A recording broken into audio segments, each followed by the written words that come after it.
So we just got back from jiu-jitsu class, and how was your day in clinic today? Like, what were some of this?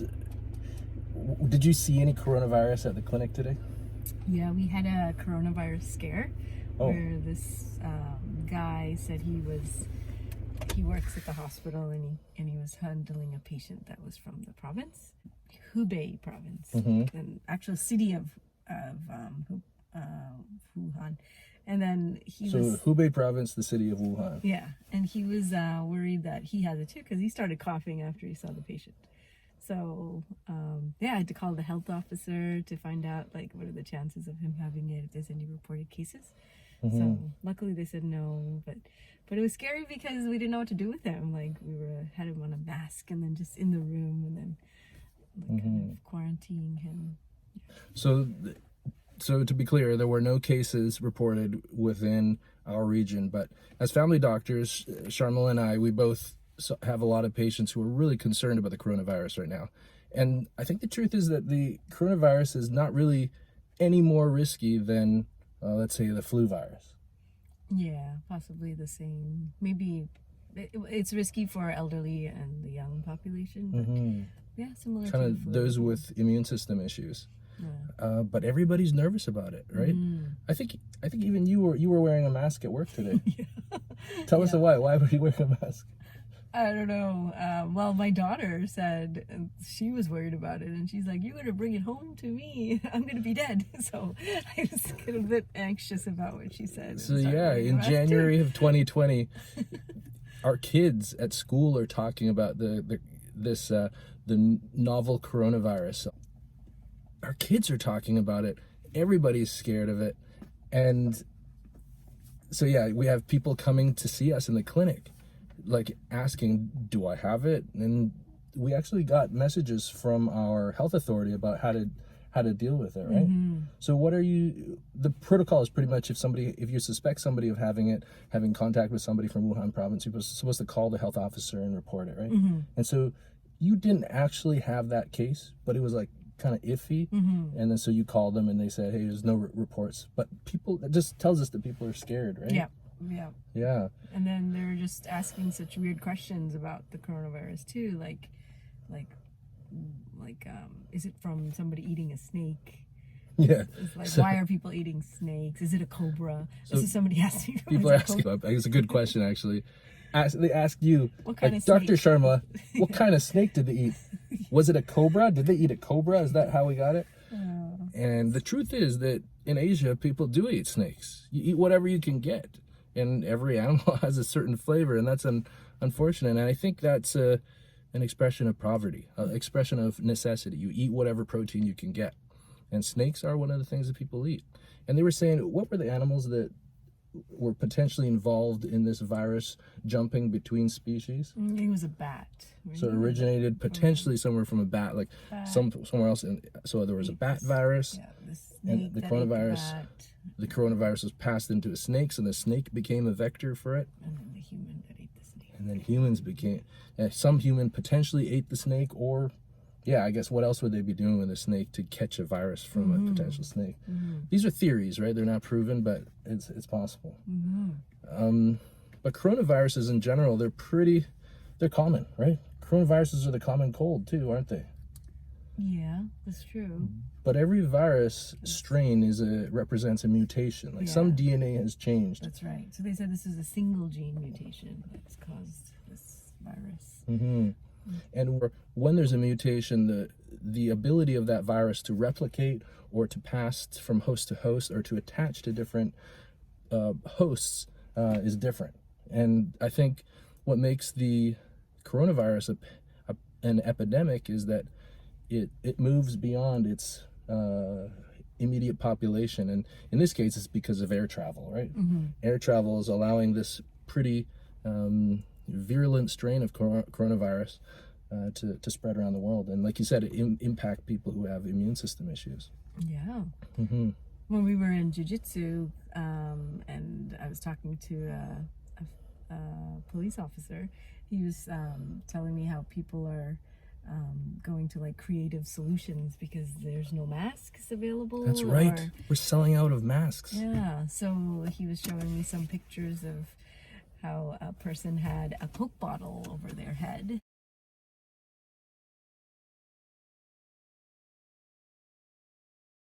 With like some kind of a mask here. So they got like a 2-liter Coke Yeah. bottle, and then they cut off a portion of it, but you like peeled off the and thing. you can see the cap on the top, like, and then So you left the cap on as like a beanie. well, it's really high up, yeah, and then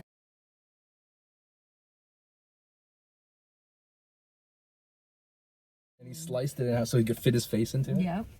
So, And then another one was a man was in a garbage bag, like a clear bag up to his waist.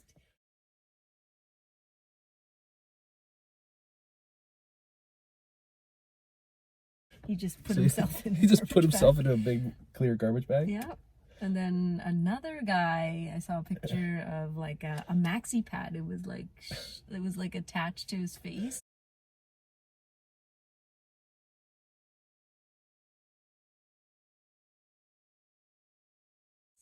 Like that. So the plastic part of the maxi pad, the sticky part, is that on the outside, and like I don't know, like it's good suction. I'm not sure what that was, but it was pretty creative for sure. And to be fair, I mean, the N95 particulate masks that we have at the hospital, they kind of have a thick padding Yeah, on them. yeah.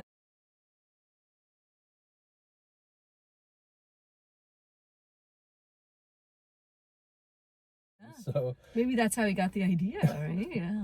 but of course, what makes the N95s work is how they conform to your face if you get the right fitment, and then it has to really seal around your nose and your mouth. And So this is what people are using to travel. So because all these pictures were at the YVR.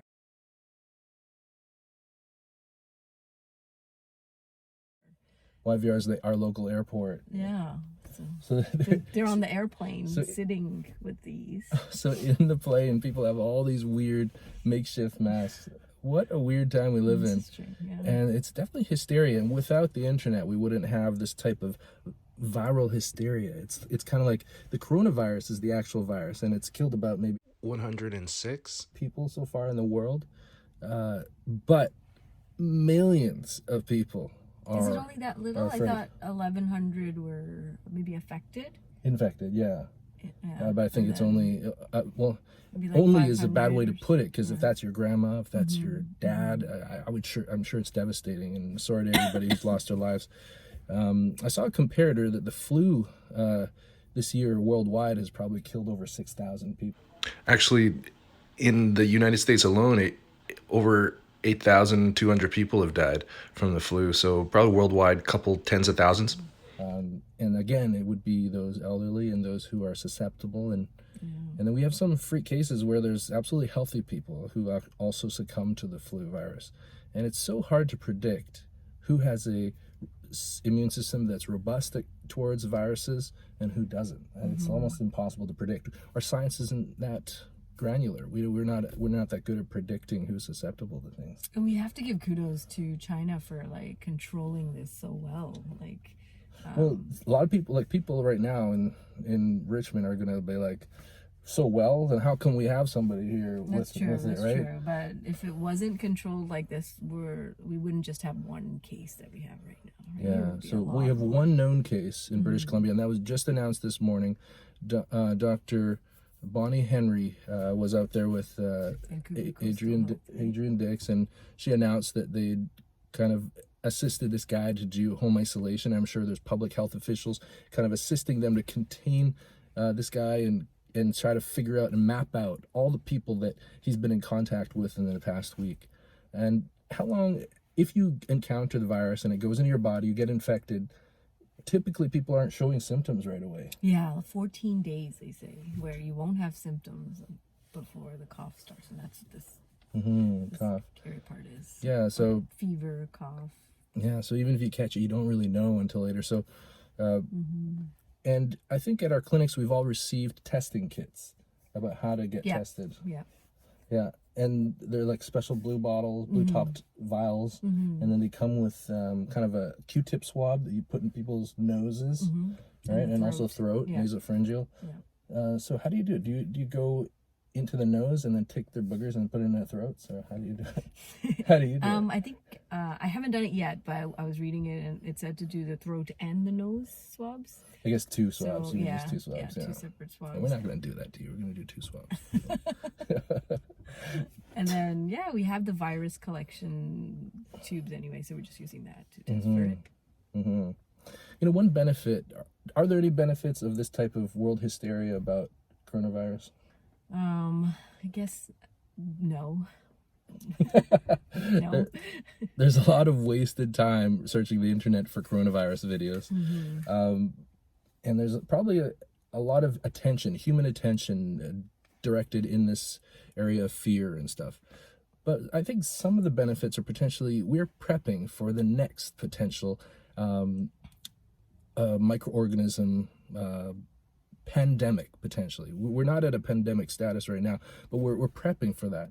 And like a true pandemic, I guess, would have not only virulence, which is its ability to spread, but it would have like really, what's it called? Virulence, penetrance, and it would have like significant pathogenicity. Like, I don't know if these are the right terms, but like, how do you say it when it's something's deadly?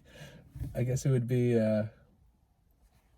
one of you guys comment below the term I'm looking for in microbiology where something is actually devastating and actually kills healthy people. Like, let's say, like what other, like Ebola.